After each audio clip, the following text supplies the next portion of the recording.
नमस्कार दोस्तों, जय हिंद। स्वागत है आपका आपके अपने ही चैनल पाठशाला विद के में। आज के वीडियो में हम लोग 50 अति महत्वपूर्ण प्रश्न को हल करेंगे जो कि बिहार पुलिस 21,391 का जो एग्ज़ाम होने वाला है उसके लिए बहुत ही महत्वपूर्ण है। इसमें आपको ऑल सब्जेक्ट्स के क्वेश्चन जो है वो देखने को मिलेंगे और बिल्कुल क्वेश्चन का जो लेवल होगा बिल्कुल स्टैंडर्ड लेवल होगा। कहने का मतलब है कि बढ़िया प्रश्न होगा। NCERT से ही उठाया गया है। आपको पता है कि एग्ज़ाम कोई भी हो, क्वेश्चंस जो होते हैं वो NCERT के ही फॉलो किए जाते हैं, है ना। तो इस वीडियो को आप लोग अच्छे से देखिए। आप लोग का एक शिकायत रहता है कि PDF नहीं मिलता है, तो 1-2 दिन बाद आपको सब PDF जितने भी PDF पेंडिंग हैं सब मिल जाएंगे। फिलहाल आप वीडियो का आनंद लें और इसका PDF आपको आज ही हमारे टेलीग्राम चैनल पर मिल जाएगा। तो पहला क्वेश्चन देखते हैं दोस्तों। देखिए, पहला क्वेश्चन है, किसे भारतीय खनिज का हृदय कहा जाता है? किसे भारतीय खनिज का हृदय स्थल कहा जाता है? जी हाँ, किसे भारतीय खनिज का हृदय स्थल कहा जाता है? आंसर है आपका उत्तरी पूर्वी प्रायद्वीपीय क्षेत्र को। जी हाँ, उत्तरी पूर्वी प्रायद्वीपीय क्षेत्र जो है, जी हाँ, उत्तरी पूर्वी प्रायद्वीपीय क्षेत्र को भारतीय खनिज का हृदय स्थल कहा जाता है। ओके, कोई दिक्कत नहीं है। प्रश्न संख्या 2, सुरमा घाटी जो कि असम में है। यहाँ से 2 प्रश्न बनेगा। सुरमा घाटी कहाँ में है? तो पहला बताएंगे असम में है। और सुरमा घाटी किस लिए प्रसिद्ध है? तो सुरमा घाटी जो है वह पेट्रोलियम के लिए प्रसिद्ध है। किसके लिए प्रसिद्ध है? पेट्रोलियम के लिए।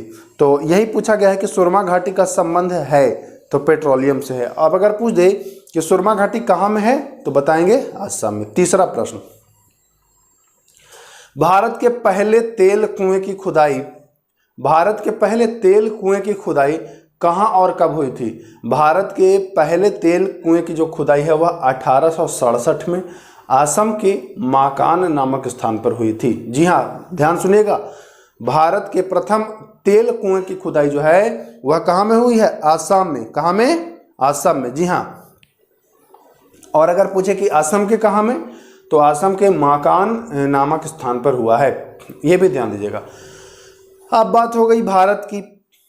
अब अगर क्वेश्चन पूछ दे कि विश्व में, तो दुनिया के सबसे पहले तेल कुएं की जो खुदाई हुई है वह 1859 में, मतलब असम में खुदाई के 8 वर्ष पहले अमेरिका के पेंसिल्वेनिया में हुआ है। कहाँ में हुआ है? पेंसिल्वेनिया में हुआ है। यह भी ध्यान दीजिएगा। विश्व की अगर पूछे तो अमेरिका के पेंसिल्वेनिया में, और अगर भारत की पूछे तो भारत की बता देंगे कहाँ में? असम में।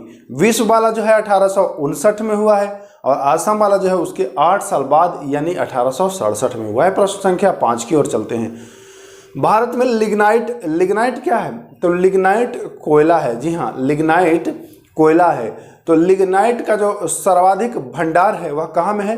तो भारत में लिग्नाइट का सर्वाधिक भंडार तमिलनाडु में। कहाँ में बच्चों? तमिलनाडु में। ध्यान दीजिएगा। टीन उत्पादन में भारत का कौन सा राज्य अग्रणी है? टीन, जी हाँ, टीन का उत्पादन सबसे ज्यादा भारत में तो छत्तीसगढ़ के बस्तर जिले में है। कहाँ? छत्तीसगढ़ का बस्तर जिला। 7 नंबर सवाल, बॉक्साइट उत्पादन बिहार के किस जिले में होता है? बॉक्साइट का उत्पादन बिहार के गया और मुंगेर में होता है। जी हाँ, बॉक्साइट का उत्पादन बिहार के गया और मुंगेर में होता है। प्रश्न संख्या 8, अभ्रक उत्पादन में भारत का कौन सा राज्य अग्रणी है? अभ्रक उत्पादन में भारत का कौन सा राज्य जो है वह अग्रणी है? तो वह राज्य है आंध्र प्रदेश। 72% वहाँ भारत के कुल अभ्रक का यहाँ उत्पादन होता है। और दूसरे नंबर की बात की जाए तो दूसरे नंबर पर है राजस्थान। अभ्रक उत्पादन में पहला आंध्र प्रदेश, दूसरा राजस्थान। किसे उद्योग की रोटी भी कहा जाता है? उद्योगों की रोटी कोयला को कहा जाता है। किसे उद्योगों की रोटी कहा जाता है? कोयला को। देखिए, अभी हमने चर्चा किया था भूरा कोयला। भूरा कोयला के नाम से भी जाना जाता है। तो लिग्नाइट को याद कर लीजिएगा, भूलिएगा मत। याद कर लीजिएगा, भूलिएगा मत। भूली मतलब भूरा, लिग्नाइट, ऐसे करके याद करिए। सोने की सबसे गहरी खान, विश्व में सोना के सबसे गहरा खान जो है वह साउथ अफ्रीका में है। ध्यान दीजिएगा। जादूगोड़ा, जी हाँ, जादूगोड़ा जो कि झारखंड के सिंहभूम जिले में है, किस लिए प्रसिद्ध है?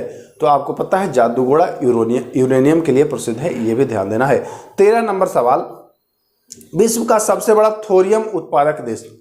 विश्व का सबसे बड़ा थोरियम उत्पादक देश भारत, और सबसे बड़ा भंडार यहाँ भारत के केरल में है। सबसे बड़ा भंडार भारत के केरल में है, यह भी ध्यान दीजिएगा। ज्वार खान किस लिए प्रसिद्ध है? तो ज्वार जो खान है वह राजस्थान में है। सबसे पहला तो यही सवाल बनता है कि ज्वार खान कहाँ में है? राजस्थान में। और यह जस्ता के लिए प्रसिद्ध है। किसके लिए? जस्ता के लिए प्रसिद्ध है, ध्यान दीजिएगा। पन्ना खान किस लिए प्रसिद्ध है? तो आपको पता है कि पन्ना खान जो है वह मध्य प्रदेश में है और यह हीरा के लिए प्रसिद्ध है। जी हाँ, किसके लिए प्रसिद्ध है? हीरा के लिए प्रसिद्ध है, ध्यान दीजिएगा। विश्व में सर्वाधिक ऊंचाई पर स्थित बाघ आरक्षित क्षेत्र, विश्व की बात की जा रही है कि विश्व में सबसे ऊंचाई पर स्थित बाघ आरक्षित क्षेत्र जो है वह नामदफा है। और यह नामदफा कहाँ में है? अरुणाचल प्रदेश में है। इस बात का भी आपको ख्याल रखना है। विश्व में सर्वाधिक बाघ घनत्व वाला रिजर्व क्षेत्र, बाघ घनत्व मतलब कौन सा ऐसा रिजर्व क्षेत्र जहां मतलब बाघों का घनत्व सबसे ज्यादा है? कहने का ये मतलब है, देखिए ध्यान दीजिएगा, 1 किलोमीटर का ये एरिया है और 1 किलोमीटर का ये एरिया है। यहाँ 18 बाघ मान के चलिए, यहाँ 17 बाघ, तो ज्यादा घनत्व यहाँ है ना। तो यही पूछ रहा है कि विश्व में सबसे ज्यादा घनत्व वाला बाघ क्षेत्र कौन सा है? तो वह है काजीरंगा। और यह काजीरंगा कहाँ में है भैया? तो यह असम में है, यह भी ध्यान दीजिएगा। क्षेत्रफल की दृष्टि से भारत का सबसे छोटा, तो नाम में ही लगा है पेंच। पेंच कितना छोटा होता है आपको पता ही है। तो क्षेत्रफल की दृष्टि से सबसे छोटा बाघ रिजर्व वह है पेंच, ध्यान दीजिएगा। प्रथम बाघ रिजर्व जिसका नाम है जिम कॉर्बेट, तो इसका पूरा नाम पूछा जा रहा है। तो पूरा नाम है जेम्स एडवर्ड कॉर्बेट, जिसे शॉर्ट फॉर्म में जिम कॉर्बेट, यानी सीधा सा पूछे कि जिम कॉर्बेट का पूरा नाम, तो जेम्स एडवर्ड कॉर्बेट, ध्यान दीजिएगा। भारत का दक्षिणतम बाघ रिजर्व क्षेत्र, दक्षिणतम जो सबसे दक्षिण में है, भारत के सबसे दक्षिण में स्थित है, वह है कलाकड़ मुंडथुरिये। जी हाँ, कलाकड़ मुंडथुरिये यह भारत का सबसे दक्षिणतम बाघ रिजर्व क्षेत्र है। किसे टाइगर मैन ऑफ इंडिया के नाम से जाना जाता है?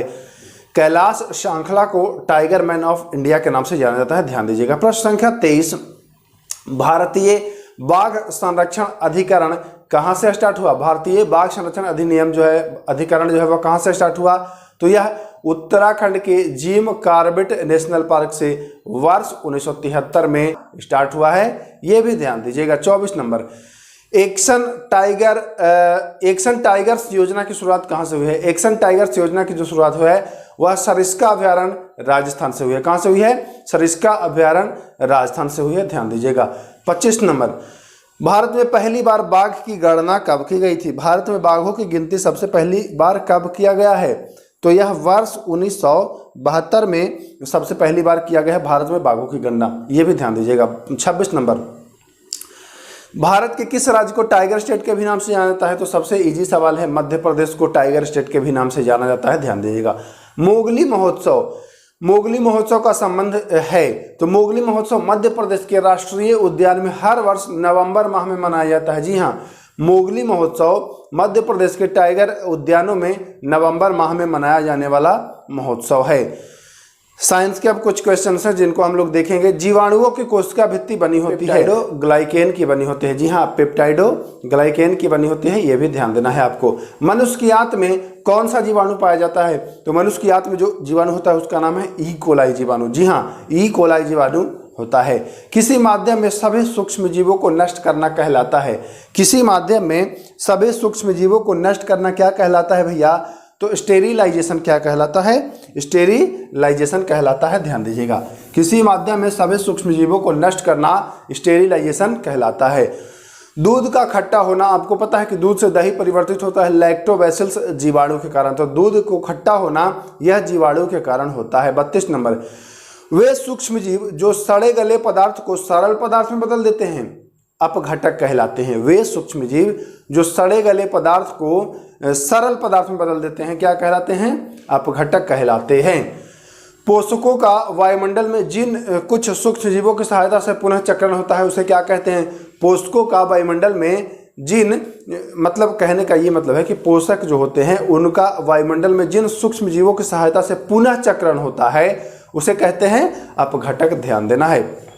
चलिए, राज्यसभा के सभापति होते हैं, तो राज्यसभा का सभापति वही होता है जो भारत का उपराष्ट्रपति होता है। बहुत इजी प्रश्न है, ये ध्यान दीजिएगा। अगर भारत का उपराष्ट्रपति अनुपस्थित हो तो उसका कार्य कौन देखता है? अगर भारत के उपराष्ट्रपति, राष्ट्रपति की बात नहीं की जा रही है, अगर भारत के उपराष्ट्रपति नहीं रहते हैं तो उपराष्ट्रपति का जो कार्य है वह राज्यसभा के सभापति के रूप में उनका कार्य होता है। तो सीधा सा प्रश्न पूछ रहा है कि राज्यसभा का अगर सभापति नहीं होगा तो कार्य कौन देखेगा, तो होगा वह उप सभापति। ध्यान दीजिएगा। किस लोकसभा का कार्यकाल 6 वर्ष था, यानी सामान्यतः लोकसभा का जो कार्यकाल होता है बच्चों वह 5 वर्ष का होता है, लेकिन एक लोकसभा ऐसा भी आया जिसका कार्यकाल 6 वर्ष का हुआ, वह 5वीं लोकसभा है। ध्यान दीजिएगा, है ना। चलिए 37 नंबर, संसदीय प्रक्रिया में गिलोटीन का अर्थ क्या है। संसदीय प्रक्रिया जब आप पढ़ते हैं तो उसमें गिलोटीन आता है। गिलोटीन का अर्थ क्या है, तो गिलोटीन का अर्थ है विधेयक पर बहस को बंद कर देना ही गिलोटीन कहलाता है। जी हाँ, विधेयक पर बहस हो रही है और उस बहस को बंद कर देना ही गिलोटीन कहलाता है। चलिए 38 नंबर, कौन अपने पद की शपथ नहीं लेता है। तो लोकसभा स्पीकर जो होते हैं वह अपने पद की शपथ नहीं लेते हैं। अध्यक्ष जो है वो एक सामान्य सदस्य के रूप में ही शपथ लेते हैं, बाद में उनको अध्यक्ष चुना जाता है, तो ये भी ध्यान दीजिएगा। स्वतंत्र भारत के प्रथम भारतीय आरबीआई गवर्नर, तो वह सीडी देशमुख। स्वतंत्र भारत के प्रथम आरबीआई गवर्नर सीडी देशमुख। ध्यान दीजिए। रिजर्व बैंक के राष्ट्रीयकरण के समय आरबीआई के गवर्नर, जब रिजर्व बैंक का राष्ट्रीयकरण हुआ था, ईस्वी बताइए कब हुआ था, तो उस समय रिजर्व बैंक के जो गवर्नर थे वह एल के झा थे। कौन थे, एल के झा। किसान क्रेडिट कार्ड योजना तो आपको पता है 1998-99 में शुरू हुआ है।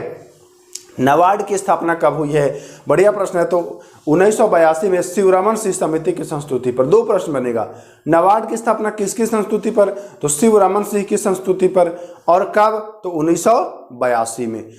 पूछता है नाबार्ड का मुख्यालय कहाँ है, तो आप बताएंगे नाबार्ड का जो मुख्यालय है वह है मुंबई में। ध्यान दिएगा, नाबार्ड का मुख्यालय मुंबई, कोई दिक्कत नहीं है। चलिए 44 नंबर, भारतीय स्टेट बैंक की स्थापना 1 जुलाई 1955। ध्यान रखिएगा 1 जुलाई 1955, एसबीआई यानी भारतीय स्टेट बैंक। अच्छा, रिजर्व बैंक की पूछे, भारतीय रिजर्व बैंक की स्थापना तब कब होगा, 1935, ये भी ध्यान दीजिएगा। क्षेत्रीय ग्रामीण बैंक, जैसे आपके क्षेत्रीय ग्रामीण बैंक जो होते हैं उनकी स्थापना कब हुई, तो 2 अक्टूबर 1975 को। कब हुई है, 2 अक्टूबर 1975 को इसकी स्थापना हुई है, ये भी ध्यान देना है। चलिए एलआईसी यानी भारतीय जीवन बीमा निगम, इसकी स्थापना, तो भारतीय जीवन बीमा निगम, इसकी स्थापना सितंबर 1956 में। कब हुई है, सितंबर 1956 में हुई। ध्यान दीजिएगा। भारत में दशमलव प्रणाली जो है इसकी शुरुआत तो 1957 से माना जाता है। भारत में दशमलव प्रणाली की शुरुआत 1957 से। 48 नंबर प्रश्न, रिजर्व बैंक द्वारा निर्गमित सभी नोटों पर हिंदी तथा अंग्रेजी को मिलाकर कुल कितनी भाषा में लिखा रहता है। बढ़िया प्रश्न है। रिजर्व बैंक द्वारा ये जो नोट होता है उस पर कितनी भाषाओं में लिखा होता है, तो यह कुल हिंदी अंग्रेजी मिलाकर के 17 भाषा होती है। गिनिएगा कभी, बढ़िया प्रश्न है। 49, भारतीय शासन में वास्तविक कार्यपालिका शक्ति किसके पास। वास्तविक पूछता है, नाम मात्र के नहीं, तो वास्तविक पूछे तो प्रधानमंत्री के पास, और नाम मात्र की शक्ति जो होती है वह राष्ट्रपति के पास होती है। ध्यान दीजिएगा। भारतीय संसद का सचिवालय है, भारतीय संसद का जो सचिवालय है संसदीय कार्य मंत्री के अधीन होता है। यह संसद का जो कार्यालय है, सचिवालय है, यह संसदीय कार्य मंत्री के अधीन होता है, तो इस बात का भी ख्याल रखिएगा। 50 प्रश्न थे जो फटाफट अंदाज में, मैं बार बार कहता हूं कि इतनी कम समय में और इतने क्वेश्चंस आपको कहीं नहीं कोई भी नहीं कराता है 15 मिनट में आपको 50 प्रश्न, क्योंकि देखिए आपका एग्जाम नज़दीक है, तो ऐसे में आपको प्रश्न ज़्यादा से ज़्यादा रिवीजन करने होंगे, तभी आपका रिजल्ट होगा, है ना। तो आप लोग हमारे साथ जुड़े रहिए, मैं ऐसे ही आपको तमाम जो क्वेश्चंस हैं महत्वपूर्ण सबको मैं आपको करा दूंगा, और इसके अलावा मैं सारे क्वेश्चन प्रीवियस ईयर हो या फिर मैराथन क्लास हो, सब कुछ आपको मैं प्रोवाइड करा ही रहा हूँ, सबका PDF भी आपको मैं दे ही रहा हूँ।